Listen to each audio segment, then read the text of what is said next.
Alright, this video was sponsored by Henson, and it's got just a scattershot of spoilers from across the whole God of War series. So get ready. There's this weird little fact that always comes to mind when thinking about God of War 2. The first God of War 2, the one released in 2007. Its predecessor, God of War, the first God of War, had sold millions of copies, won several Game of the Year awards, created kind of a new iconic character for Sony. It was a hit, and so of course it was going to get a follow-up. And it did, almost exactly 2 years later. None of this is weird. What's weird is that God of War 2 released on March 13th, 2007 on the PlayStation 2, when Sony's hottest new piece of hardware, the PlayStation 3, had actually launched 4 months earlier, in November of 2006. And the PS3 wasn't exactly overflowing with games. Other than Resistance: Fall of Man, the first months of the PS3's release saw mostly cross-platform sports games, with little to show off why the console was worth that staggering original price of $600. God of War 2 seems like it would be the obvious answer to this, a very popular series known for its huge set pieces and epic sense of scale, showing off the power of the new PS3. And yet, God of War 2 released exclusively on the PS2. The reasons for this, I think, are pretty cool. Obviously, there was the consumer base. 100 million people owned a PS2, meaning 100 million potential sales. But Cory Barlog, the director of the game, said that they didn't want to play catch-up with the technology. They had been developing on the PS2 for years. They really understood its capabilities, and sticking with the same infrastructure would allow for more ambitious development. It was the last chance for people intimately familiar with the hardware to flex as hard as they possibly could, and it worked. When God of War 2 came out, it made the first game look downright humble in comparison. Hugely improved graphics, dozens of different locations, boatloads of bosses. It got to be a swan song for the console, a final big blowout, exclusive to the PS2. I've been thinking about that little quirk of release history a lot recently, because it's fascinating when put in the context of the second God of War 2. That is, last year's God of War Ragnarok, the follow-up to the 2018 reboot of sorts, God of War. God of War Ragnarok didn't release months after the launch of a new console, but years, almost 2 years to the day after the debut of the PS5. And yet, you can play God of War Ragnarok on your base PlayStation 4, hardware that's now almost a decade old. And on that last-gen console, Ragnarok looks fantastic. Sure, the PS4's fans might sound like a jet engine taking off, and the resolution might not match your new fancy TV, but that's just nitpicking. History repeated itself, the second God of War 2 once again showing off everything your old box can do. Except, as you know, that's not the full story, because God of War now has to be more. Sure, Ragnarok runs on PS4, but it flies on PS5. Better resolution, better shadows, better frame rate. Not only can you play God of War Ragnarok on your PS5, you can buy the God of War Ragnarok PS5, your controller permanently adorned with proof that you experienced Ragnarok on the superior technological platform. I want to be clear, I'm not saying Ragnarok's cross-platformness is a negative, but it's a mostly unimportant fact that maybe foreshadows a more significant trend between the titles. 2 games starting in almost exactly the same place, only to approach the situation with impressively contradictory strategies. And in thinking about God of War 2 and God of War Ragnarok, these kind of warped parallels continue to crop up. The games both rhyme and clash across their respective generations, and when taken as a whole, their stories and structures paint 2 different pictures of what a God of War 2 can be. The end of 2005's God of War is incredibly conclusive. Kratos sits down upon the former throne of Ares, crowning himself the new God of War, and then a cinematic and voiceover shows us that for all future conflicts, including what appears to be the Civil War, World War II, and Afghanistan, people would fight under the watchful eye of Kratos. The mortal who had become the new god of war. This ending absolutely feels like one that you would include in your game if you knew you weren't getting a sequel. What happens next? The cool guy you played as in this game presides over wars for all eternity. Neat. But even within the game, this message is disputed. In the end of the credits, it says, "Kratos will return" in big flaming letters. But more interestingly, the game also introduces the concept of multi-title prophecies. In not-so-subtle foreshadowing, you come across a big carving and flavor text informs you it is an image of a man battling Zeus himself. It is an image of the future. So the mere existence of a second title in the franchise, God of War 2, forces us to consider the conflict between these visions of what has yet to happen.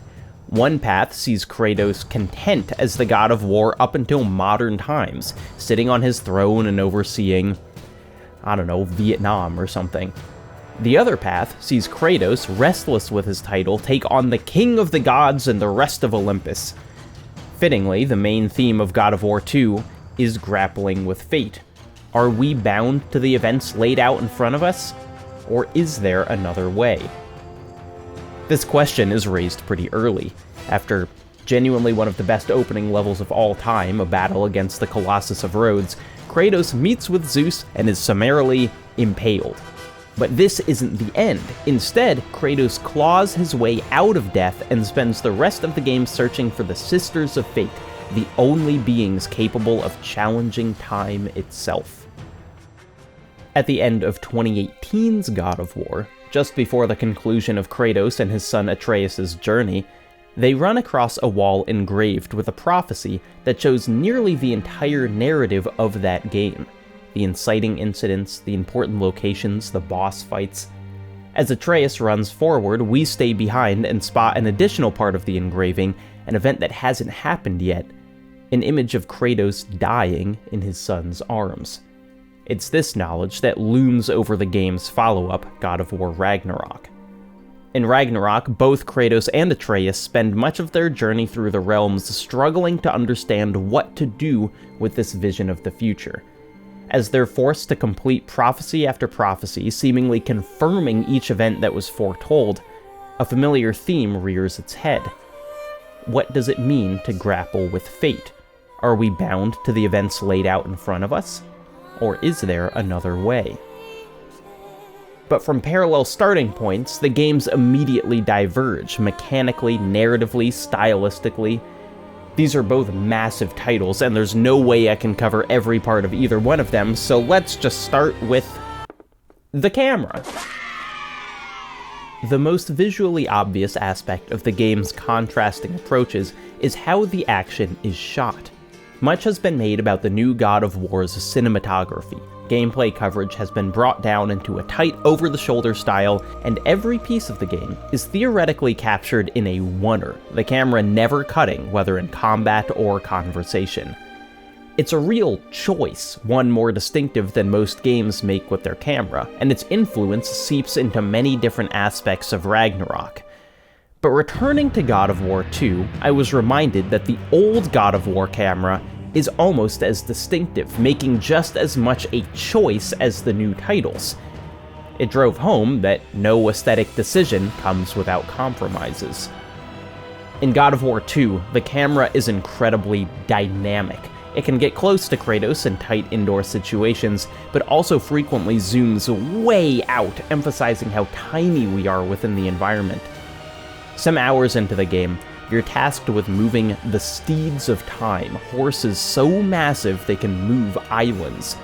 The camera holds still as Kratos jogs away from it, down the enormous chains that bind them, and then cuts to another angle that shows just how large the island is that we're about to move, holding far enough from Kratos that you can see the chains as thick as trucks sway in the wind.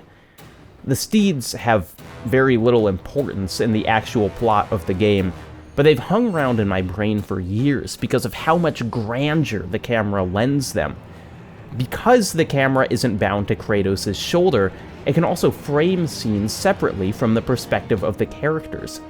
This massive bird that holds the Sisters of Fate is visible from almost everywhere on the island, and the game takes care to remind you of that, not through dialogue, but through simple shot composition. It towers over different locations, both as a symbol of the Fate's omnipotence and a promise of where our journey will end. God of War Ragnarok has boatloads of visually striking locations and set pieces, too many to list off here or even remember. For every Kraken in God of War 2, there's a whale in God of War Ragnarok. But because of the self-imposed limits of the game's camera, Ragnarok occasionally struggles to give these moments the level of visual distinction they deserve. One of my favorite moments of Ragnarok is when Atreus decides to scale Hrimthur's wall in Asgard. This wall is as big or bigger than anything in the old God of War series, and navigating up its sheer face demonstrates the game's ability to interweave giant set pieces with more intimate character motivations. Atreus' vocalized struggle while climbing definitely adds to the sweaty palms feeling of the whole thing. Throughout the climb, the camera sticks with its chosen style, incredibly tight on the character's back, the entire experience captured in one take. You could totally make the argument, I might even make the argument, that staying this close to Atreus the whole time makes the climb more intense. If the camera never zooms out, it never gives the player the luxury of feeling like a more passive observer. It stays close, and so my and Atreus' experiences parallel each other. I understand this perspective. I think it's generally the argument the developers would make in favor of the style. But I have to admit, that entire level, I wished the camera would back up even once, give me a zoom out like Kratos got with the Steeds of Time, show me the whole rock face and my tiny body on it like Tom Cruise in Mission Impossible 2. And it doesn't. The camera is dutifully glued to Atreus' back the whole climb. I do give Ragnarok credit for sticking to this creative vision, I really do.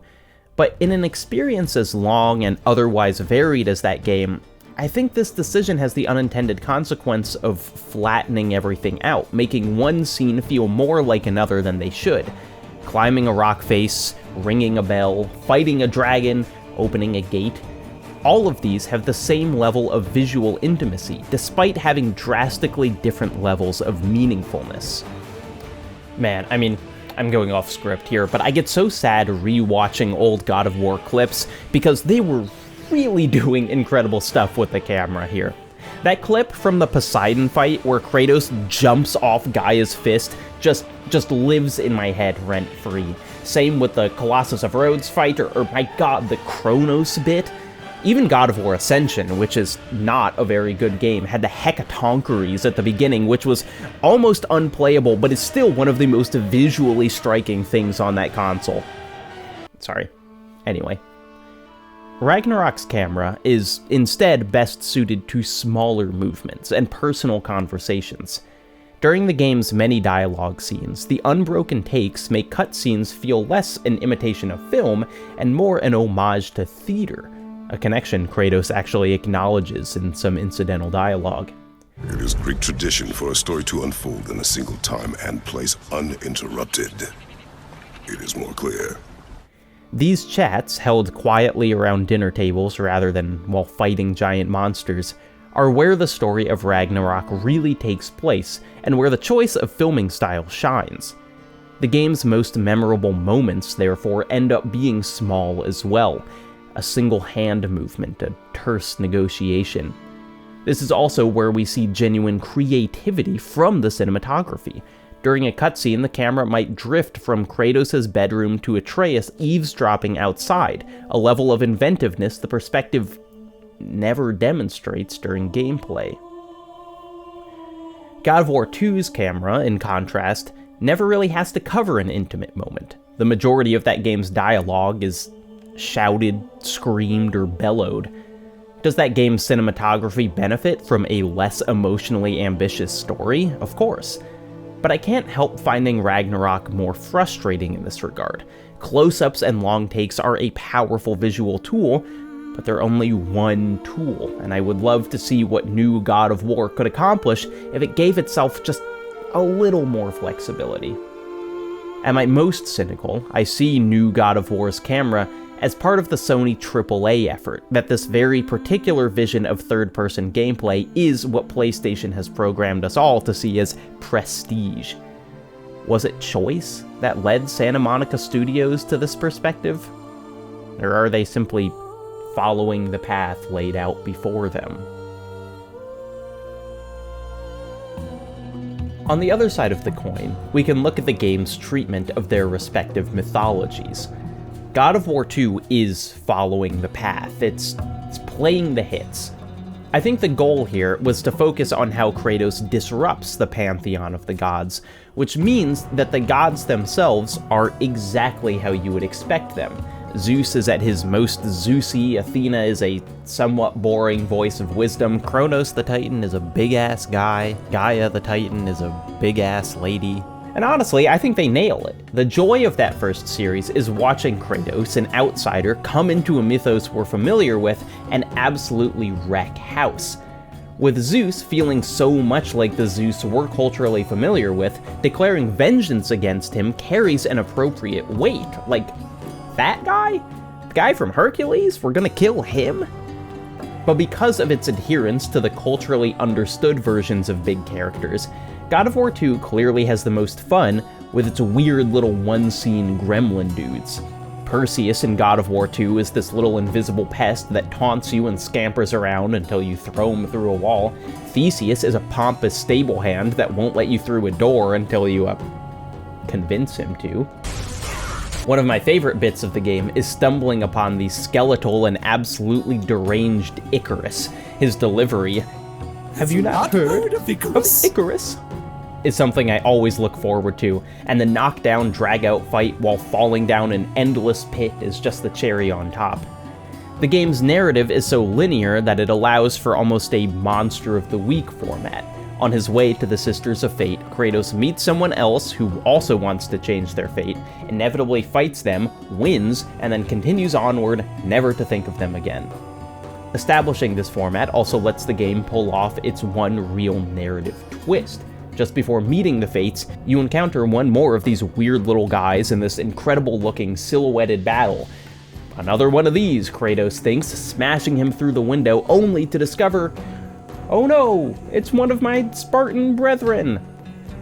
It's a neat moment, mostly due to the shadowy fight just prior, but it doesn't actually change anything in the story. Ultimately, Kratos is the only person who reaches the Fates because he wants it the most and is the best at stabbing everyone who gets in his way. No more, no less. I'm firmly not in the camp that the new God of War games have elevated the old dumb material. The narrative of the original trilogy is genuinely good. It's spiteful and cruel, and certainly has some things I would change, but it's a compelling story told well. That being said, there are virtually no characters in God of War 2, or 1, or 3 that I could say have much interiority. Everyone says everything they're thinking, and when they're not on screen, they're probably not thinking at all. But God of War Ragnarok manages to create characters who think, who have motivations and actual arcs, and it does so by separating itself from the culturally understood concepts of these characters, accompanied by its discovery of non-shouted dialogue. This is, if I had to pick, probably the greatest strength of the modern series. Where God of War 2 uses familiar myths as a shortcut to character establishment, Ragnarok delights in subverting virtually all of our godly expectations. From Thor's simmering self-loathing to tears, inconvenient pacifism to Surtur's incredible understatement. But you're not even... Have you ever been in love? It's pretty good. Because the approach to each mythological figure is so unexpected and distinct, and probably because most of us have less familiarity with the Norse pantheon anyway, Ragnarok's characters feel full of potential in a way the original series never really pulled off. Even in critique, like this excellent piece by Maddie Myers on Freya, there's simply more to grab onto than anything present in God of War 2. In the original trilogy, no one except Kratos was afforded much of an arc. Every supporting character was transparently an enemy, an ally, or an ally that became an enemy. Nowhere is this difference in character construction more clear than in Ragnarok's greatest accomplishment, Odin. Odin is everything that Zeus isn't. Small, colloquial, reasonable, funny. Zeus in God of War 2 feels like the consensus pick for what a king of the gods should look and act like. Odin, instead, putters and murmurs around scenes. Messing around. Of course he means to betray me, huh? Heimdall? He, unlike every enemy of Kratos, doesn't seem likely to resort to physical violence. He speaks so casually, it almost feels honest. He is the key to peace in our age, to break free from all this fate and prophecy. My son is not your key. Oh God, do they not have metaphor in your homeland? Or rather, did they? I'm sorry, that's not fair. And he is absolutely electric on screen. He is somehow more watchable than the biggest boss fight. Best of all, Odin's subversion of everything we've come to expect from a God of War villain lends that sense of potential I mentioned to the game's entire narrative. Because Odin feels so unpredictable, the conclusion of the story is thrown into uncertainty too. An appropriate feat for a game obsessed with avoiding fate. In God of War 2, the ultimate barrier to Kratos changing his fate are the sisters that control it, Lachesis, Atropos, and Clotho.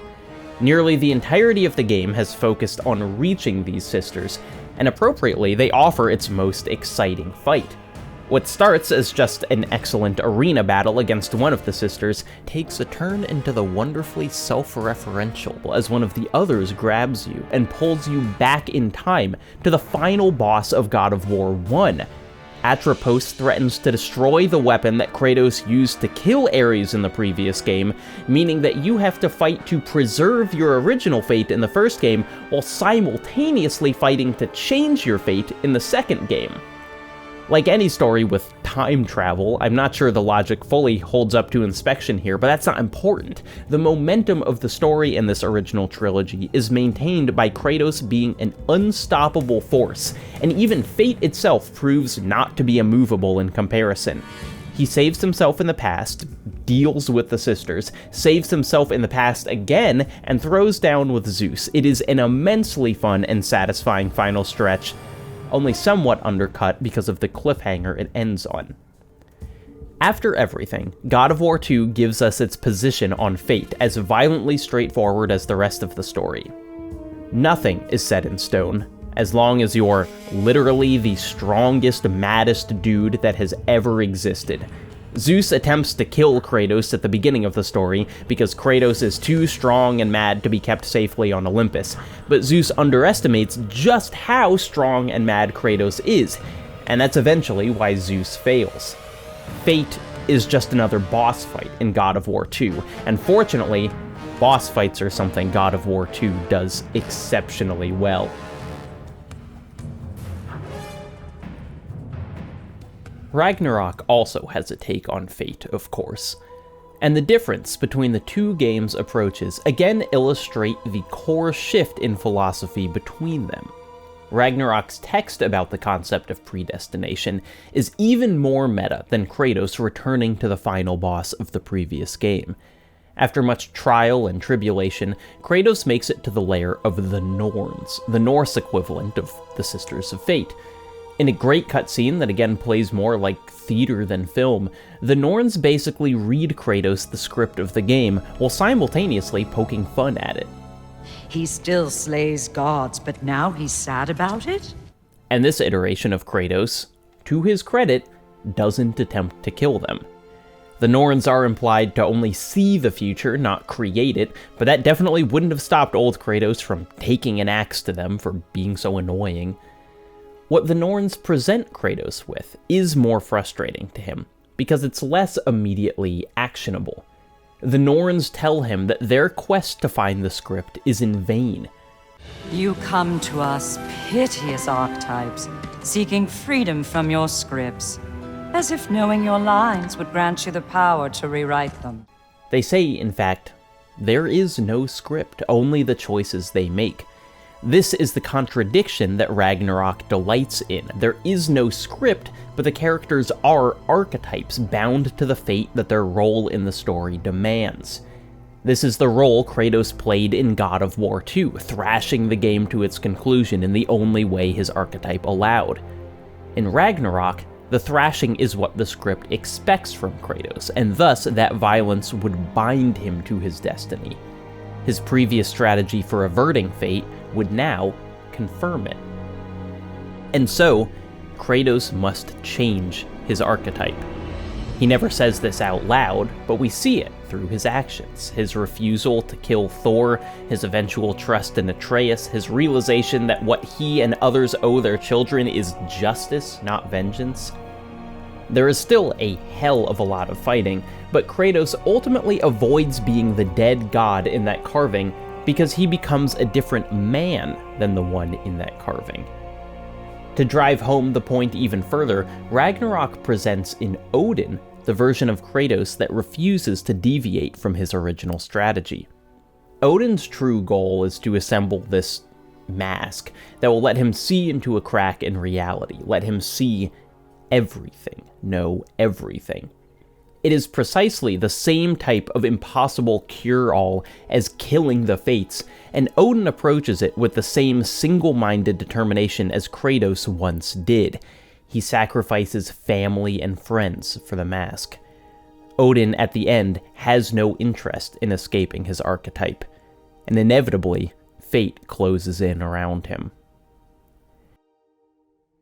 Ragnarok's treatment of fate is undeniably more interesting to talk about than God of War 2.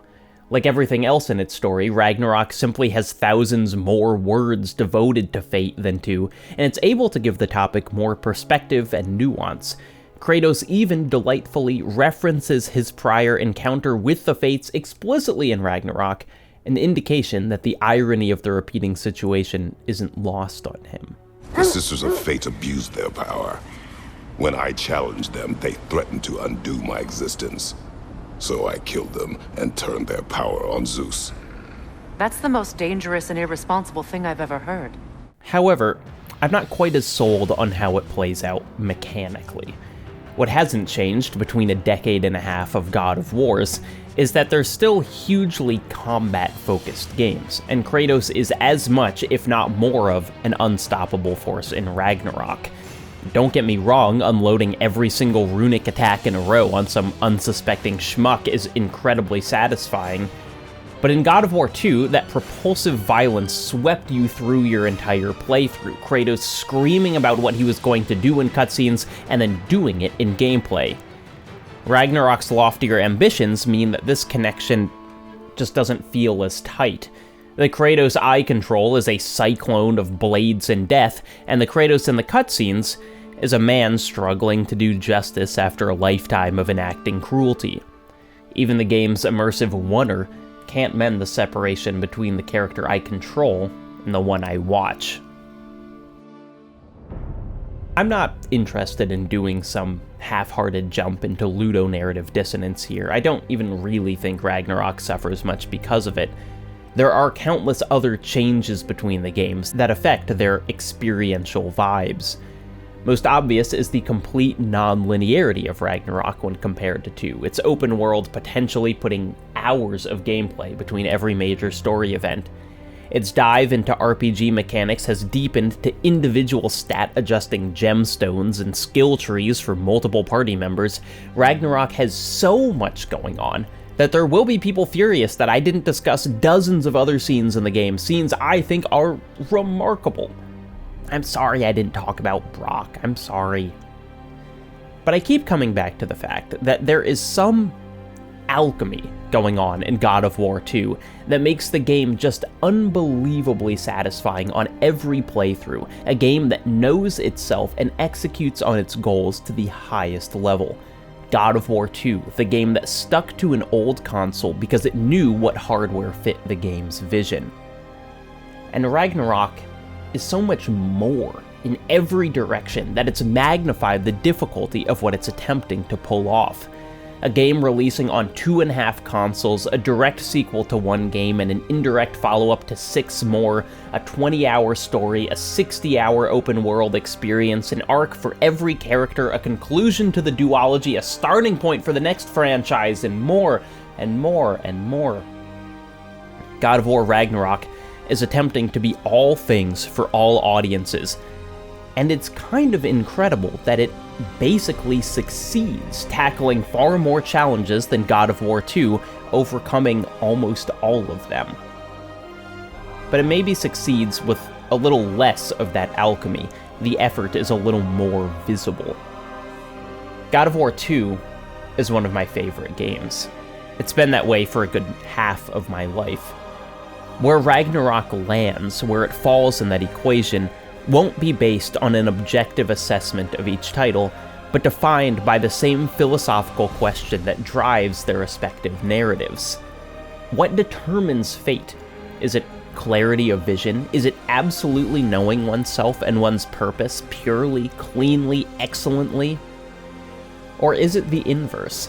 The willingness to step away from oneself, to change your archetype, to adjust for the wants and the needs of an ever-evolving world.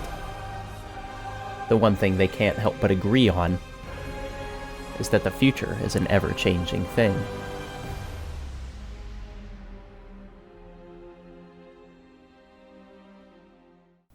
I'm telling you, Corey, Cowboy Kratos.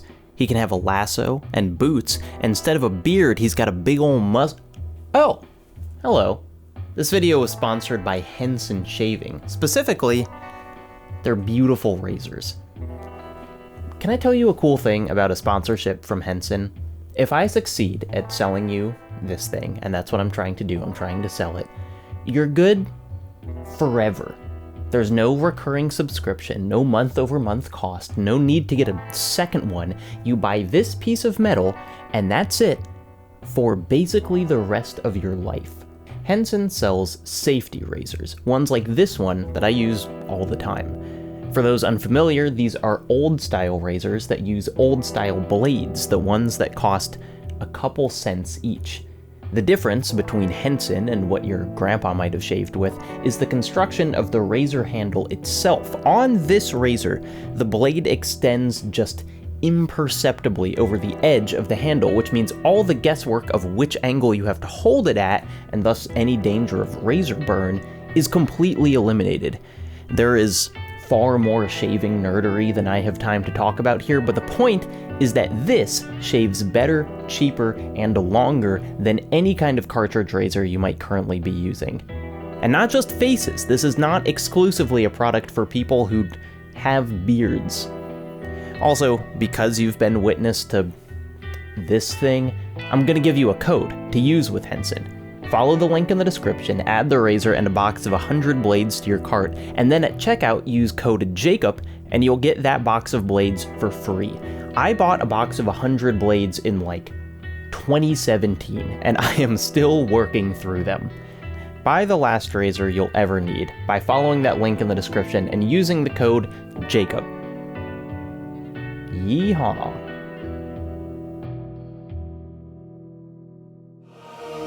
Tragic, tell the accounts of Kronos. Who was godlike? I was commander of the Spartan army, ruthless and cunning, no one could harm me, no one could really touch my army. Besides me, I was the ruler of the empire, hold no trust in gods, cause the ways are getting old. I'm full of revenge towards my foes, risk anything and everything to reach my throne. I'm the lord, the god, the king, the emperor, gold and war forever. My nails, my enemies' heads, chop them off, leave them severed. We lose never, my army is larger than Athens, Greece, to sail across the seas, who's better than the god, a king like Kratos. Everybody wants to reach my throne, but they know I'll die no more. I'll face everyone in defeat, no peace, I'm ready for war. Who's ready for me? God like one, stronger than any army of every size. I